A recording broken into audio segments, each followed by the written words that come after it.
A midlife crisis is more than just a cultural stereotype. It's a real psychological struggle that can surface between the ages of 40 and 60. Often triggered by aging, loss, or unmet expectations, it can actually lead individuals to question their identity, make impulsive choices, or abruptly abandon long term commitments. While not officially classified yet as a mental illness, the emotional and relational fallout is very real, especially for the spouses and families left behind. This podcast gives voice to those living through the aftermath, exposing the hidden pain, and seeking accountability, healing, and understanding.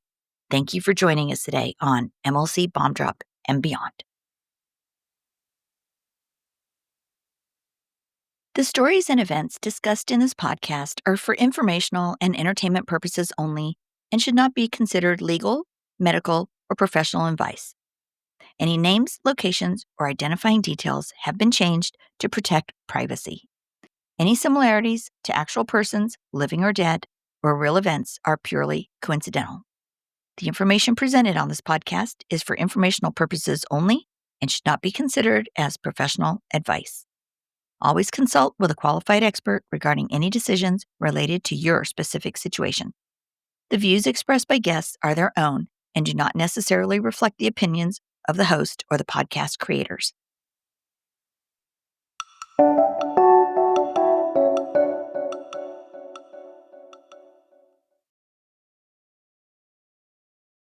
In a midlife crisis, the affair partner is not the cause of the crisis, but they often become a key psychological prop that allows the crisis to escalate and harden.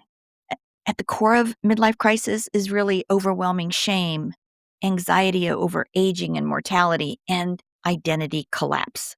The affair partner offers sexual validation without accountability. They help the MLC'er avoid confronting internal emptiness.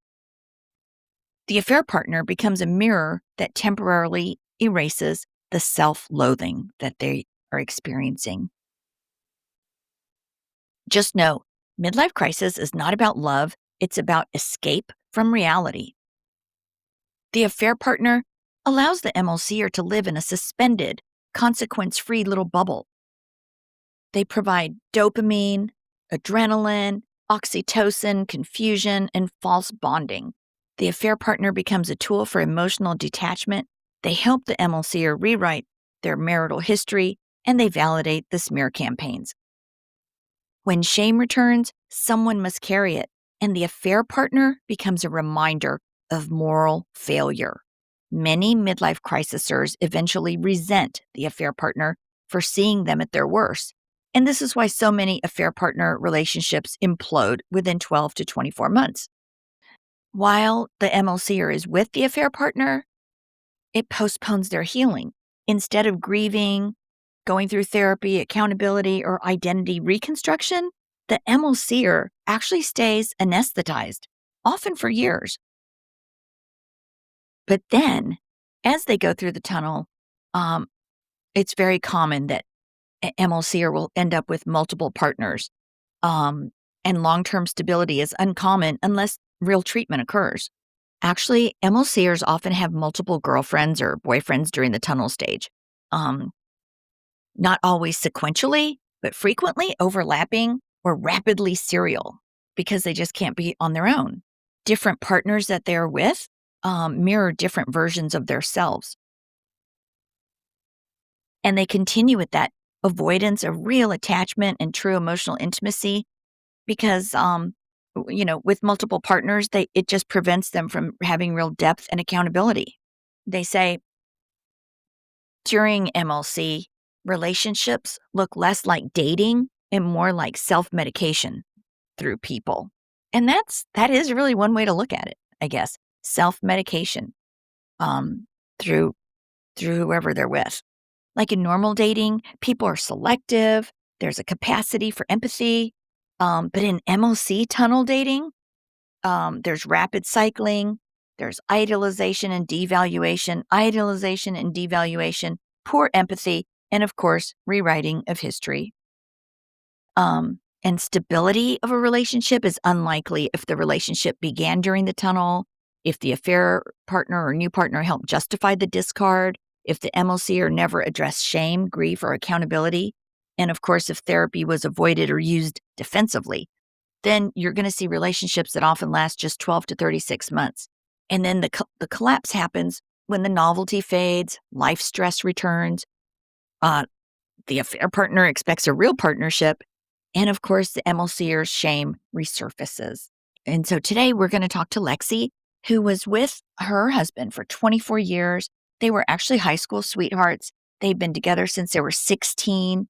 And he you'll hear, had an affair partner for about a year and a half, almost 2 years, and they recently split up, and now he's with, his a new person. He's got a girlfriend now, and, who had nothing to do with the breakup of the marriage. So she's innocent party, and, Lexi went into this wanting to, just she sees that her husband is uh, better. He's not as toxic and angry as he was when he was with the affair partner. So, she you'll hear about how she met the girlfriend and the changes that she sees in her husband, and she's trying to stay positive about this for the whole family.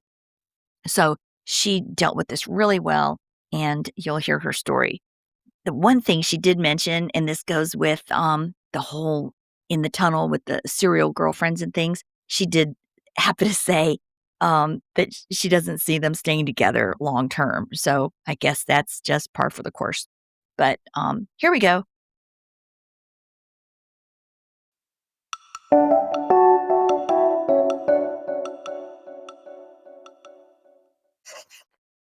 All right, so here we are today with Lexi, and, okay, Lexi, I wanna ask you, before we talk about meeting the girlfriend, herself, how are you feeling right now in your body? Like, how are you feeling now? Oh, I'm feeling great. Like, I've definitely have gone through it in the past 2 years, but I'm in a really good spot mentally, physically, emotionally. So yeah, I'm good. You feel like yourself again? Oh, I'm more myself than I ever have felt, honestly. Mm. Like, now realizing how much that I had carried, um, to support the whole family, and now I really truly just get to be myself. It feels amazing. Um, okay, so when you so for our listeners, this is not the affair partner that Right. you were meeting just recently. This is actually, um, you guys have been apart for how long? Like, where since he moved out, it's been 2 years? Years. We've been apart for 2 years, and so he's Okay. with this new girlfriend for 6 months. Okay, so first he was with an affair partner, Mhm. right, Correct. for about a year and a half, 2 years, something like that? Yes. Probably. Okay. Yeah. And then about 6 months ago, he started seeing somebody new. Yeah. Okay. So when you first learned you were gonna meet her, like, how did you feel about that? And why were you gonna be meeting her? So this is gonna sound crazy, I think to some people. I was excited to meet her, because obviously with the previous partner, I was not allowed to meet her because there was a lot of negative emotions there. And I had questions, and I don't think that they wanted me to be able to ask those questions. So when I was told that I was gonna get to meet the new girlfriend, the reason is because he was taking our kids on a trip, and he was bringing her with them, which I was like, "Thank you." Like, "Yes, please don't." And he was like, "Yeah, I want you to meet her." And I told him, I said, "So how would you feel if I had you meet someone for like 15 seconds high and by and be like, oh, but I'm gonna take them on a week-long trip with our kids." And he's like, you're right." He's like, "Let me take everyone to dinner." So had my kids there. And that was really important for me to have my kids there so that they could see mommy's handling this okay. And I did. I was very excited to meet her. I did. A year ago, you would have never told me that this is how I would have felt. But I was excited to meet her. She was super nice. I got along with her really well. And afterwards, it was just such a load off of, like, it was like the chapter was closed and we could finally move on to the next chapter. And that was a huge emotional, like, release. It felt great, honestly. And yes, a year ago, if you told me I would be doing that, a week ago, I would have been like, "You were crazy." But, it's like, you have to think. There's 2 reasons to be angry about it. And one is you're still have a lot of resentment, or 2 is that you really still want that person back. And I've gone through a lot of my healing journey that I'm definitely not in either one of those places. Um, and I think that's what really helped me not helped me be excited, you know? Yeah. Yeah. Did like, you're sitting there at dinner, did a part of you ever think like, "Well, how come it's not me that's sitting there next to him?" Actually, that's a good question. No, I didn't. And, I thought when I sat down, I was like, "Oh my god, are they gonna, hold hands and, Right, be affectionate. yeah." And they actually did, and but, in a tasteful way, Mhm. and it didn't bother me. It was shocking to me that it didn't bother me. Wow. I mean, this is someone I've been with for 24 years. The thought of someone even looking at him a year Yeah. ago made my soul crush, And, I just it shows you that the time and the space of, really focusing on yourself and your own mental health and your own journey and, separating yourself from the relationship, um, it can be very monumentally helpful, you know? Mhm. Did it almost feel surreal to be sitting there that night? Oh, Really? it did. I almost felt like his sibling, like like his mom, meeting Yeah. a friend for the first time. And I joked too because, uh, I was sitting across from them, and, they were both across from me, and I didn't joke to them. I joked to, a family member later, but I was like, I wanted to be, calm about it, and I was like, I didn't wanna be, cross to both of them, like, "So, what are your intentions with my family?" You know? And then I'm meeting the girlfriend for the first time. Um, but yeah, it was very surreal to be in that moment and to be okay with being in that moment. That Yeah. felt like I said, multiple times now, it felt amazing. Yeah. Like a And the kids? the kids, Were they sitting there waiting for, a they were thunderstorm? so the good news is there's a pool table where we went, so they were playing pool. But they were very sweet. They would come over and they would always come and, put their arm around me, like, Gosh. "Mommy," or they don't say mommy, they're too old to say mommy, but, "Hey, mama, are you okay?"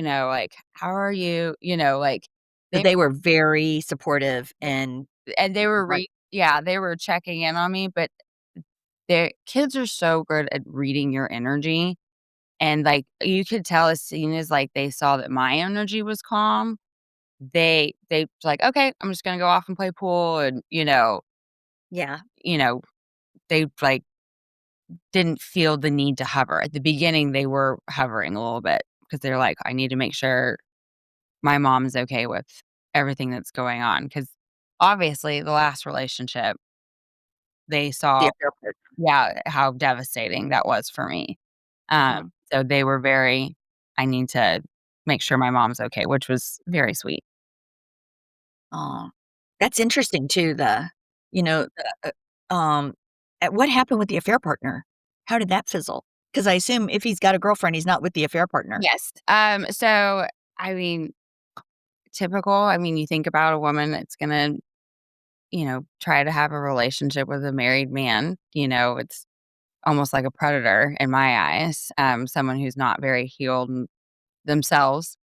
Mhm. So, I think I don't know a lot of details. I just know a little bit of what I've been told from my kids, and things like that that have came through. But it sounds like that the relationship continued to stay toxic. I did go by his house to pick up our kids, and there was a book on the counter. I think I told you this, and the title of it was "I love you, but I just don't trust you." And it was from her, and she had highlighted it and bookmarked a bunch of places and wrote notes in it. And I'm like, well, of course you guys don't. You started on a lie. Yes, of course your whole relationship is based off of mistrust. Mhm. So I think it got very dramatic, and I know that there was talks that she was refusing to meet me, refusing to meet his family, and, how do you maintain a relationship with that? And so, um, They had broken up earlier in the year, and we actually did him and I just recently speak about her. Um, and he was like, "Yeah, she's a very toxic individual." Like, he's blocked her. She's still finding ways to try to communicate with him, and it's been over 6 months, long. And he didn't see that in the beginning. No, well, and he did not. I think he was very it and as we know, like, when someone's the midlife crisis brings not a very strong side of people because you're just lost, and Mhm. I think that made him very it's like a kid, like, it makes them easy to mold, to groom, to and be impressionable, and when Yeah. I So found he was dependent on her in the beginning. very, extremely dependent on her, very protective of her, which was just, like, overprotecting his own, even me my heart and soul, which was crazy because 'cause I'm like, "We've been together this long, and you, like, would never hurt me, and now you're, like, purposely hurting me in the worst way possible," it felt like at the time. And I will tell you, like, she molded him, like, when I found out about her, he let me know, like, she talked him through how to get a divorce. She talked him through what it would look like. Um, he changed a lot of himself to fit her mold. He changed the way he eat. He changed the way he dressed. He changed the way he acted. He changed the way he talked. He changed the things he cared about. And it was like, even my kids were like, who is this person? So, and now with the new girlfriend, like, I'm seeing signs of the real him coming back. And so that's Mm. also something that's relieving and comforting. Of maybe one of the reasons I was excited to meet her. I'm like, who is this woman that's bringing the real person, the real him back? Wow. Okay. And Huh. I mean, he's still not the same person that I married, and I don't think he ever I think that person has definitely died, metaphorically, Mhm. but I still like seeing his core soul come back, if that makes sense. Yeah.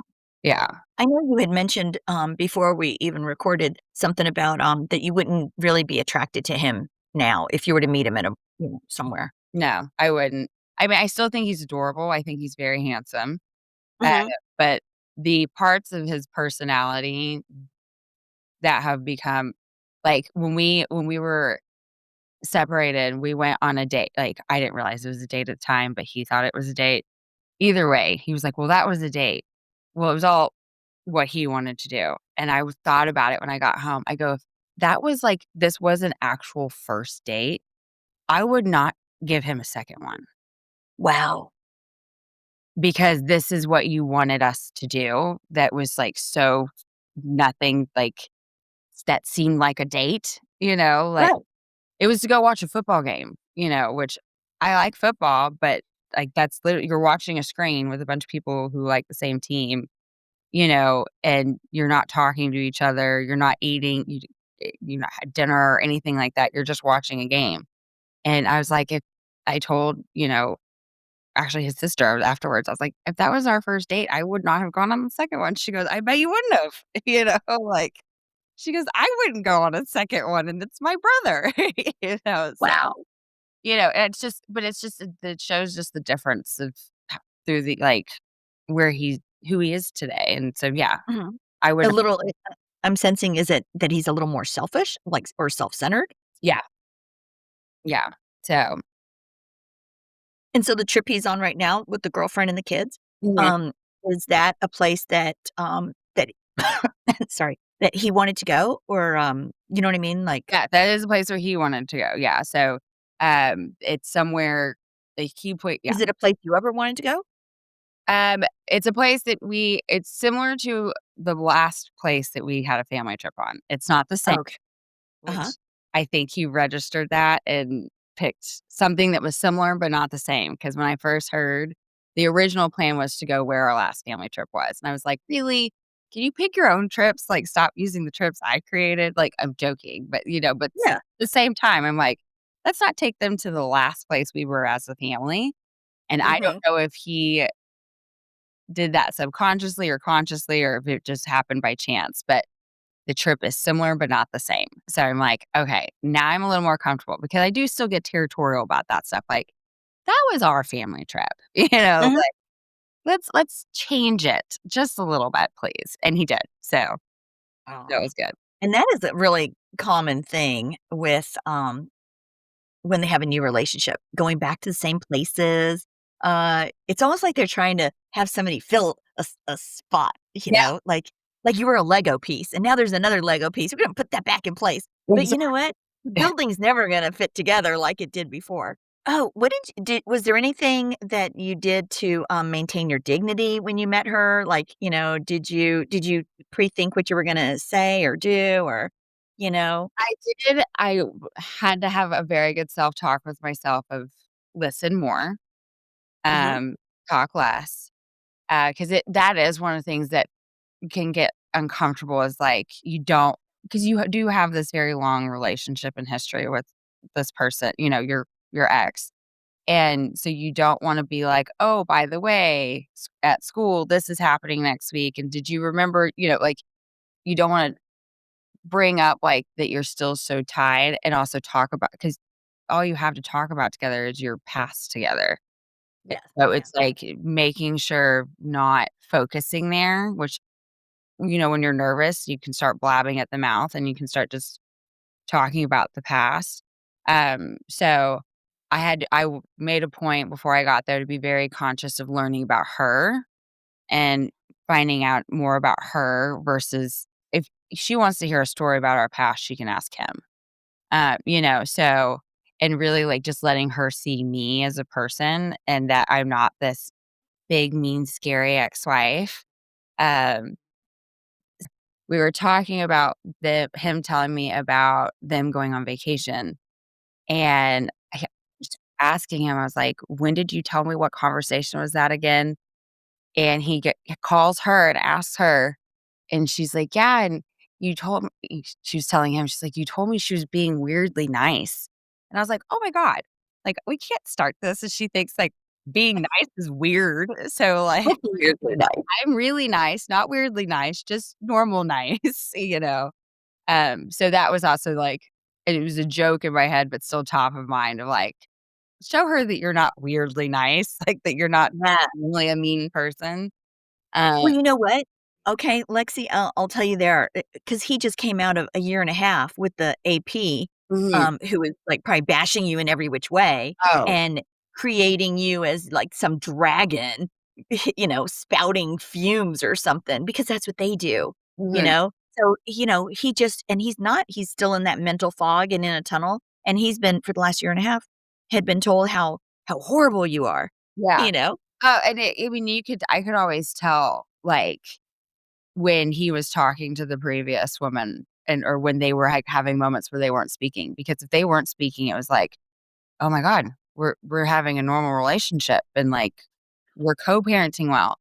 And then all of a sudden, a week later, it's, like, very defensive and very, can't look me in the eye and, like, I'm the bad guy and I was like, "Oh, damn it, she's back." Like, but I could literally see the shift in his behavior.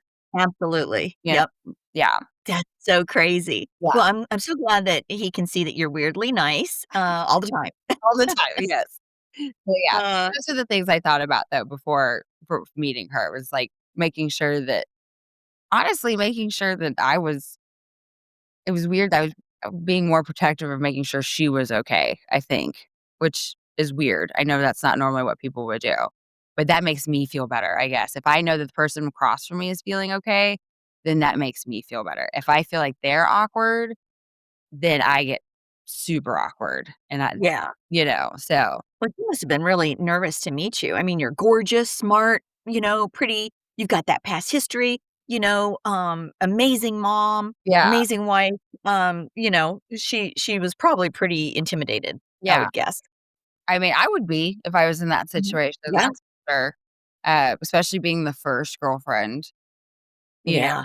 that's meeting the ex-wife. I would definitely feel intimidated in that scenario. Yeah, I would, very much so, Wow. yeah. Wow.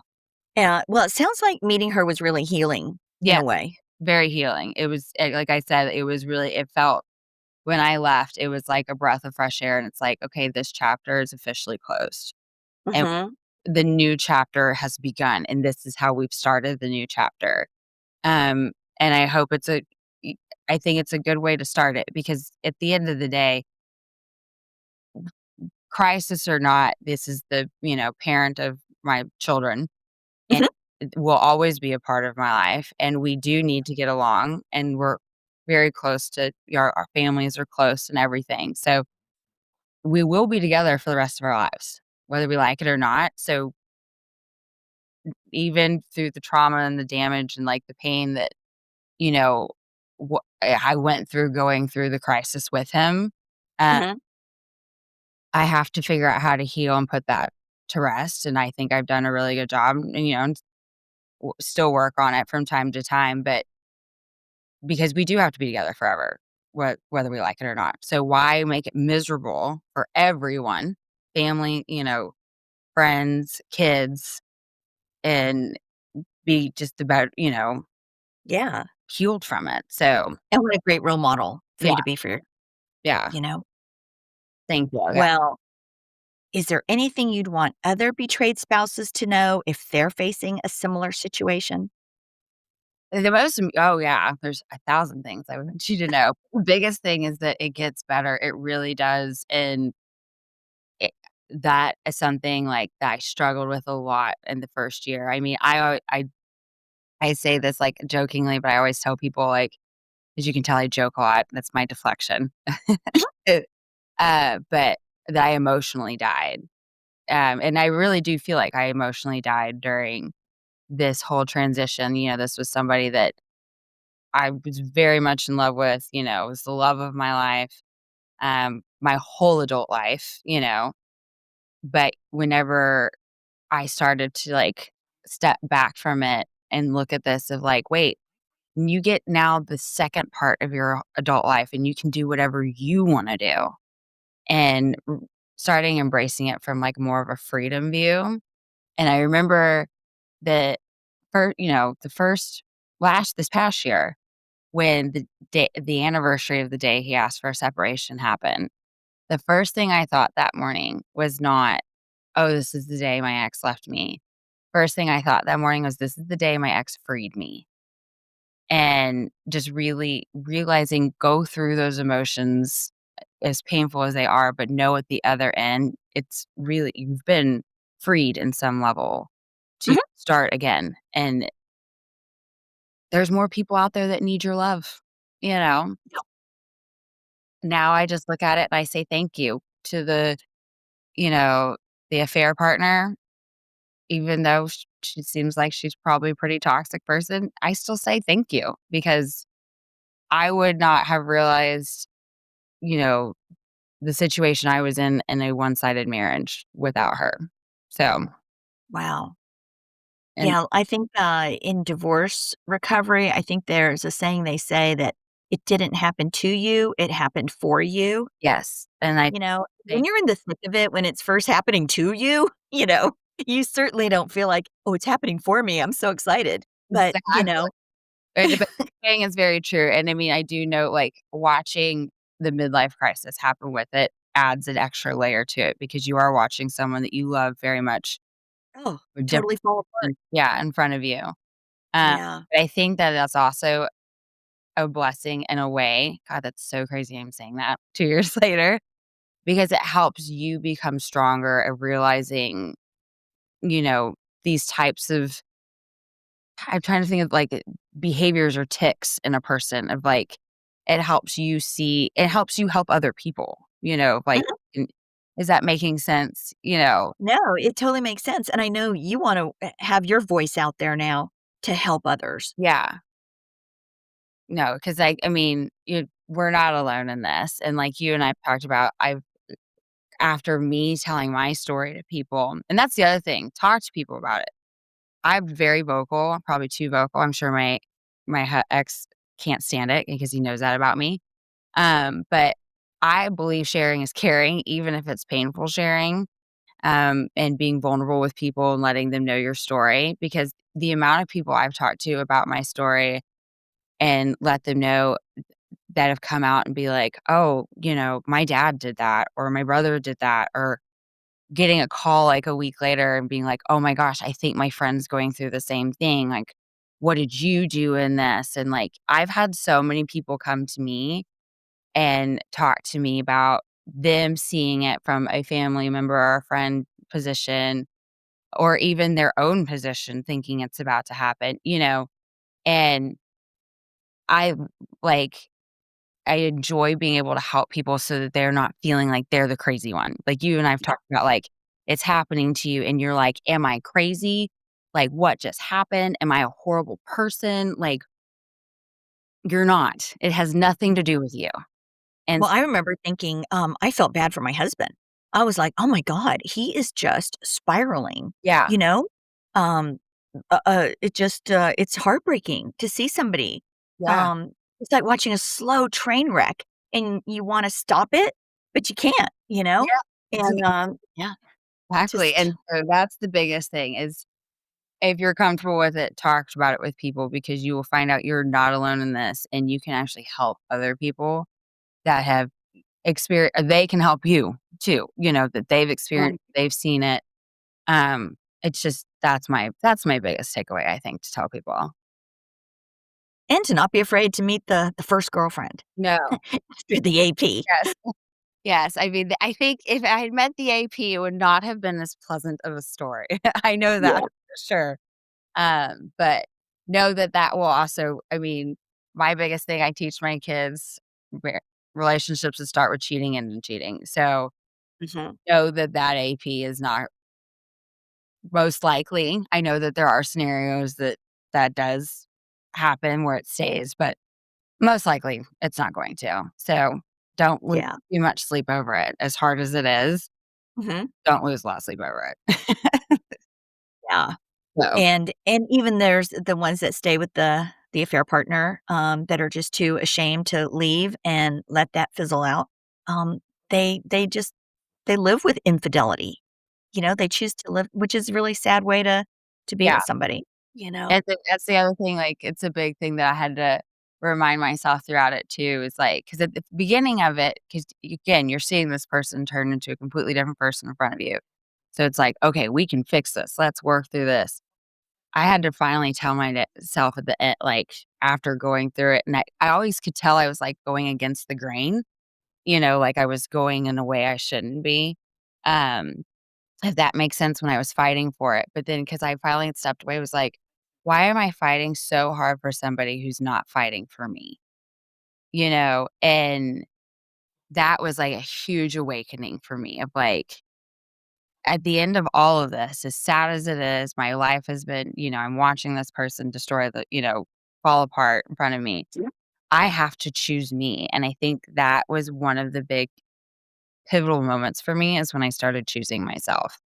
That's awesome. I wanted so bad to fix him and change him and shake him and be like, "Who are you? Come back, come back." And, like, I got lost in that, and as Mhm. soon as I realized I need to pick me, it it was a life-changing moment for me, for sure, and it sucks. Well, for your kids Huh? and for your kids, Yes, you yeah, know, and that's why 'cause because they're going down with you, like, they're Mhm. of all of our emotions. They need someone stable, and Yep. that's a huge point of it too, but it's just like, as much as you wanna shake them out of it, you've gotta let them go through it, and some people come out of it on the other side and go, "Oh, I made a mistake," and wanna come back, and that's great, and some people don't. The damage and it's not even maybe that they don't, it's just that the damage is irreparable, like, Mhm. no fixing it at this point. So Yeah. and there's no Or it might be longer. Mhm. Because you never know. Yeah, None of us ever thought this chapter would happen, and so, life is like a book, and we don't know what the next chapter is. And exactly, so well, and that Lexi, this is our New Year's episode. Um, I'd love for you to share any, tips you have for the new year. wow. Um, so as we enter a new year, 2026, Lexi's gonna, give us some things that have really helped her, make that transition. So what I like to do, and I've been doing this past couple years, is right before the new year, like I was explaining to Trina earlier, I put all my Christmas decorations away. I don't take anything into the new year that's from the previous year. That includes Christmas. I know a lot of people like to keep your trees up till after New Year, so I'm not knocking anyone who does that. Like, I love that for people, but this is just what I do. But I also will go through and I will purge in my house anything that no longer serves me. I love Marie Kondo, the whole "Does it bring you joy?" Um, and that has really helped me in the past couple years because you'll find things that you're still holding on to that was a part of your previous relationship that you look at and you're like, "Ugh," it kinda gives you like a stab, or it's something you've been avoiding because it reminds you of like, "Oh, well, we have to do this together to close this," or whatever. Like, if it's a bank account or, property that you own together, like, that's actually something I'm working on this week is one of the final things of our divorce decree that we need to finish. Like, I'm getting that done because 'cause I'm not taking that in to 2026 with me. So, that's really just visioning what the cleanliness that you want to take with you, and that's the pain, anything, like, that's my advice going into the new year, and focus on yourself. Really, at the end of the day, like, even if it's just 10 minutes a day, like, take the time, especially when you have young kids. I know it's hard, and you're emotionally, all over the place.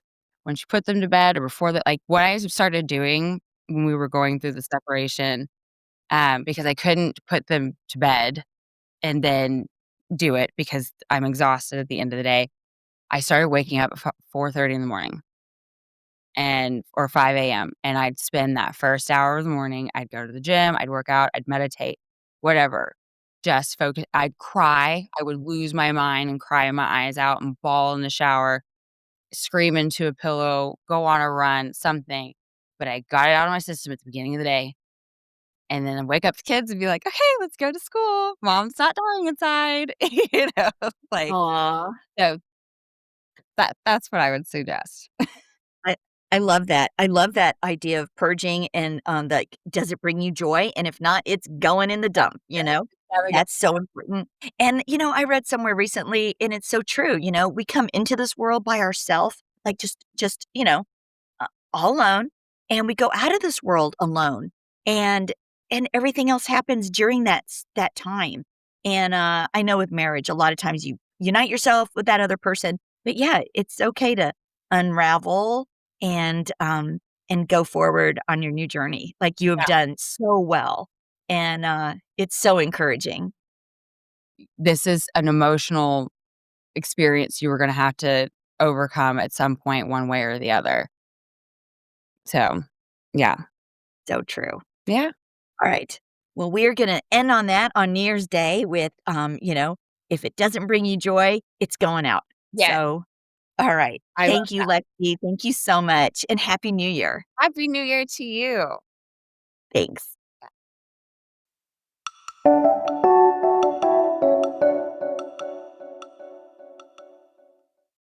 As we close, we want to be very clear about something. What you heard today isn't about competition, comparison, or replacement. It's about what happens when someone avoids themselves by running into another person. In midlife crisis, new relationships often look loud, fast, and convincing. But stability doesn't come from novelty. It comes from integration, accountability, and the willingness to sit with discomfort. Without that work, patterns repeat, no matter who's standing next to them. So, to the betrayed partners listening today, if your body reacted, if you felt shaken, if meeting a new partner destabilized you, that is not weakness. That is a nervous system responding to injury. Your response makes sense. It's okay. Healing doesn't require understanding their choices, it requires honoring your own reality, protecting your boundaries, and rebuilding safety inside yourself. Please know you are not replaced. You are impacted, and there's a total difference. Thank you for being here, for listening with courage, and for being part of this community. And as we step into this new year, I want to say this clearly, you guys. You don't need answers, explanations, or closure from the person who hurt you just so you can move forward. Healing doesn't begin with understanding them because there is no understanding them. It begins with choosing steadiness for yourself, just like Lexi did, and she continues to do. If you're still grieving today, you didn't fail last year. You survived it. You survived 2025, 2024, 2023, and all the years prior from bomb drop to now. And survival is not weakness, it's the foundation.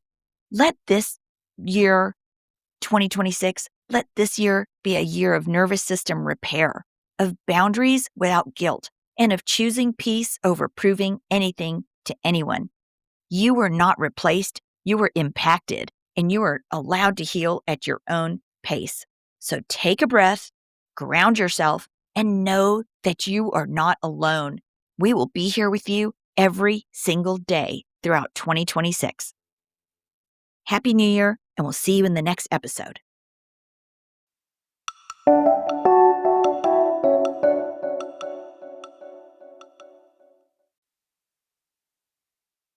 Hey, some resources that are available for you guys are thewifeexpert.com. That's Lori McDermott over there at thewifeexpert.com. She also has a new app out. There's tons of videos that can give you all kinds of information on no matter where you are on your MLC journey or trying to reconcile with your spouse. So check out thewifeexpert.com. And if you're not sure if your spouse or yourself is in maybe approaching or in a midlife crisis, be sure to check out Kenda Root's quiz at midlifecrisismarriageadvocate.com. Again, that's a midlifecrisismarriageadvocate.com. That's a quick little 2-minute quiz. It's free. So check that out as well. We have a ton of resources out there for you guys. So check them out. Thanks. You guys, forward moving spouses, you are not alone. Left behind spouses, you are not alone. Those in crisis, you are certainly not alone. This is just crazy how epidemic this has become. I have a waiting list now of people from around the world that I'm trying to get to. And if you've been through a midlife crisis or been impacted by someone else's and you want to share your story, I'd love to hear from you. Hang in there, you guys. I will get to all of you. Please reach out to me at mlcbombdrop@gmail.com and visit us on Facebook and Instagram, MLC Bombdrop. And just remember, your voice matters. Your story could be the one that helps someone else feel seen. It could help someone else feel heard. And you know, it will help somebody else feel understood. You are not alone, no matter where you are in your journey. If the bomb was just dropped, the earthquake just happened, if you are 7 or 8 years in and you're coming out of starting to wake up and awaken to this, you are not alone. It's sad that this is epidemic, but we're here to provide support. So until next time, take care and live authentically each and every day. Thanks again, you guys.